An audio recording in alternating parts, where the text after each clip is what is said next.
مرزا کو کرکٹ سے کتنی دلچسپی اور اس کی باریکیوں سے کس حد تک واقفیت ہے، ہمیں اس کا تھوڑا بہت اندازہ 5 سال قبل ہوا۔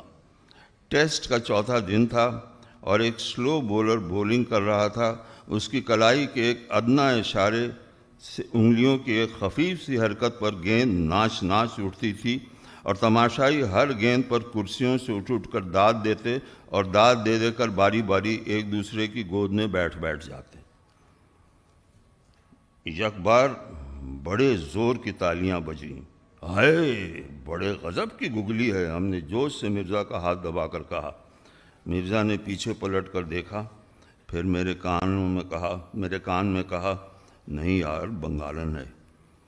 مرزا نے ہم نے پلٹ کر دیکھا تو مرزا ہی کی رائے صحیح نکلی، بلکہ خوب نکلی۔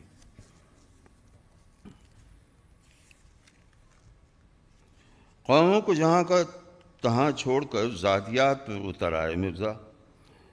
کہنے لگے، جس شخص نے عمر بھر اپنے دامن صحت کو ہر قسم کی کثرت اور کھیل سے بچائے رکھا، وہ غریب کھیل کی اسپرٹ کو کیا جانے۔ بچپن میں تم کھیل جو کھیلے تو صنم کا۔ میں جانتا ہوں تم جیسے تھڑولے محض ہار کے ڈر سے نہیں کھیلتے۔ ایسا ہی ہے تو پرسوں صبح بغدادی جم خانہ آ جاؤ، پھر تمہیں دکھائیں کہ کرکٹ ہوتا کیا ہے۔ اس کے بعد انہوں نے بتایا کہ مذکور صدر مقام پر ہر ہفتے دوستانہ میچ ہوتے رہتے ہیں۔ دوستانہ میچ سے مراد ایسا میچ ہے جس میں لوگ ہار کر بھی قائل نہیں ہوتے۔ ابھی گزشتہ سنیچر کو اینک لگانے والوں کی ٹیم نے سگار پینے والوں کو پورے 9 وکٹوں سے شکست دی تھی، اور پرسوں ان کی کمپنی کے کنوارے ملازمین اپنے افسر اور ان کی بیویوں سے شوقیہ میچ کھیل رہے تھے۔ ہم نے کچھ ہچر مچر کی تو آنکھ مار کے کہنے لگے، بے پردگی کا خاص انتظام ہوگا، ضرور آنا۔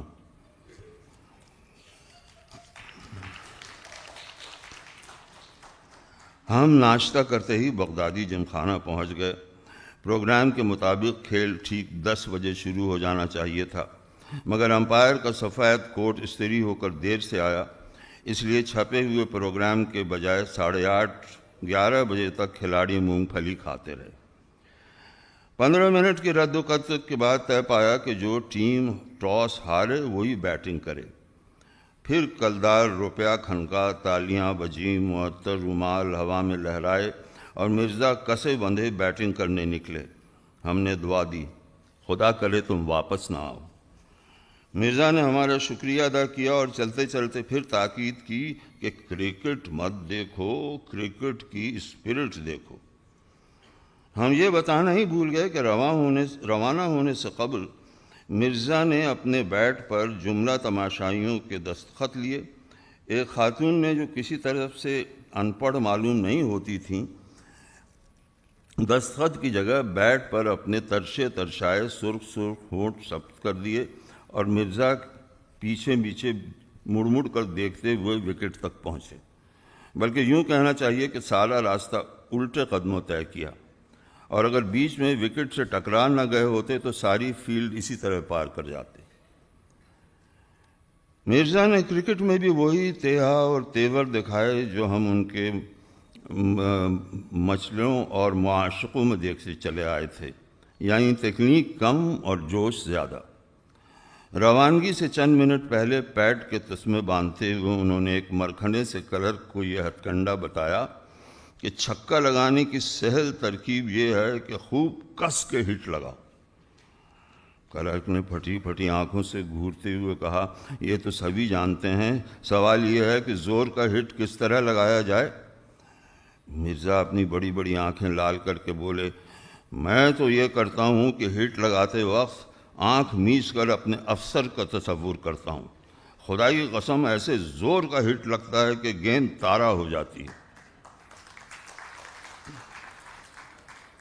مرزا کے کھیلنے بلکہ نہ کھیلنے کا انداز دیکھ کر ہمیں یقین ہو گیا کہ افسر کا ایک فوٹو نہیں بلکہ پورا کا پورا البم ان کی آنکھوں میں پھر رہا ہے، اس لیے کہ وہ بیٹ کو پوری قوت کے ساتھ گوپھن کی طرح گھمائے جا رہے تھے۔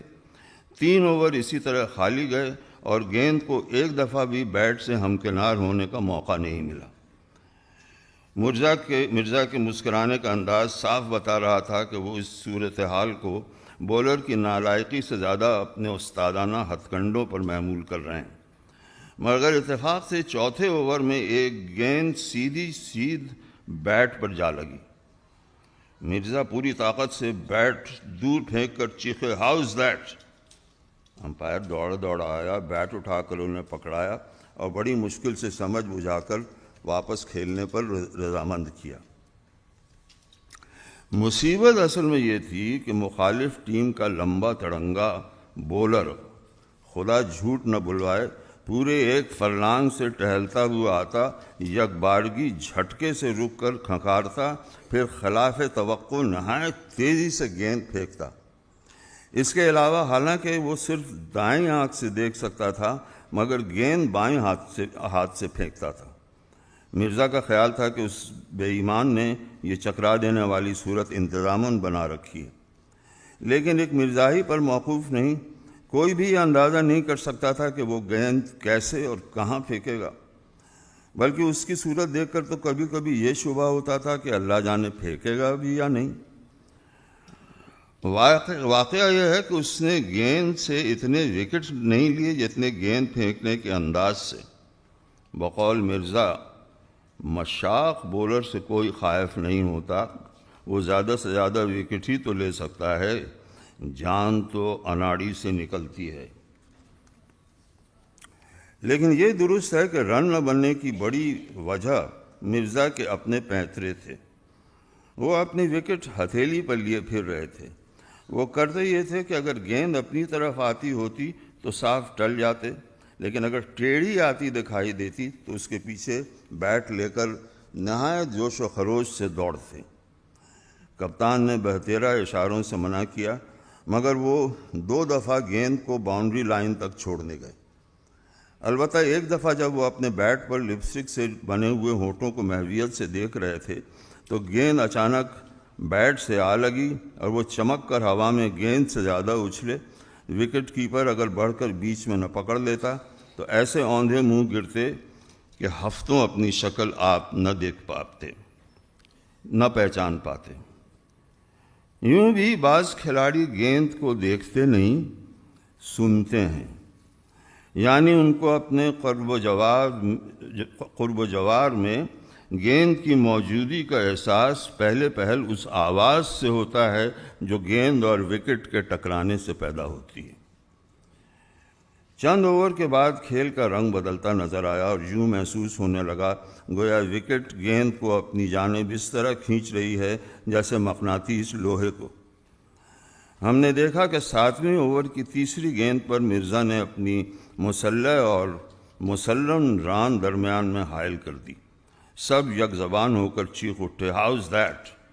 مرزا نے دانستہ اپنی ٹانگ اس جگہ رکھی ہے جہاں میں ہمیشہ گیند پھینکتا ہوں، بولر نے الزام لگایا۔ بکواس ہے، بات یہ ہے کہ اس نے جان بوجھ کر اس جگہ گیند پھینکی جہاں میں ہمیشہ اپنی ٹانگ رکھتا ہوں، مرزا نے جواب دیا۔ امپائر نے دونوں کو سمجھایا کہ بحثہ بحثی کرکٹ کی اسپرٹ کے خلاف ہے۔ اس فیصلے پر مرزا نے اپنی ٹوپی اچھالی اور جب وہ اپنے مرکز کی طرف واپس آ گئی تو پھر کھیل شروع ہوا۔ لیکن دوسرے ہی اوور میں بولر نے گیند ایسی کھینچ کے ماری کہ مرزا کے سر سے ایک آواز اور منہ سے کئی آوازیں نکلیں اور ٹوپی اڑ کر وکٹ کیپر کے قدموں پر جا پڑی۔ جب امپائر نے مرزا کو ٹوپی پہنانے کی کوشش کی تو وہ 1 انچ تنگ ہو چکی تھی۔ اس کے باوجود مرزا خوب جم کر کھیلے اور ایسا جم کر کھیلے کہ ان کی اپنی ٹیم کے ہی پاؤں اکھڑ گئے۔ اس اجمال پرملال کی تفصیل یہ ہے کہ جیسے ہی ان کا ساتھی گیند پر ہٹ لگاتا ویسے ہی مرزا اسے رن بنانے کی پرزور دعوت دیتے اور جب وہ کشاں 3/4 پچ طے کر لیتا تو اسے ڈانٹ ڈپٹ کر بلکہ دھکیل کر اپنے وکٹ کی جانب واپس بھیج دیتے، مگر اکثر یہی ہوا کہ گیند اس غریب سے پہلے وہاں پہنچ گئی اور وہ مفت میں رن آؤٹ ہو گیا۔ جب مرزا نے یکے بعد دیگرے اپنے ٹیم کے 5 کھلاڑیوں کا بشمول کپتان ذیشان اس طرح جلوس نکال دیا تو کپتان نے پسماندگان کو سختی سے تنبیہ کی کہ خبردار اب مرزا کے علاوہ کوئی رن نہ بنائے۔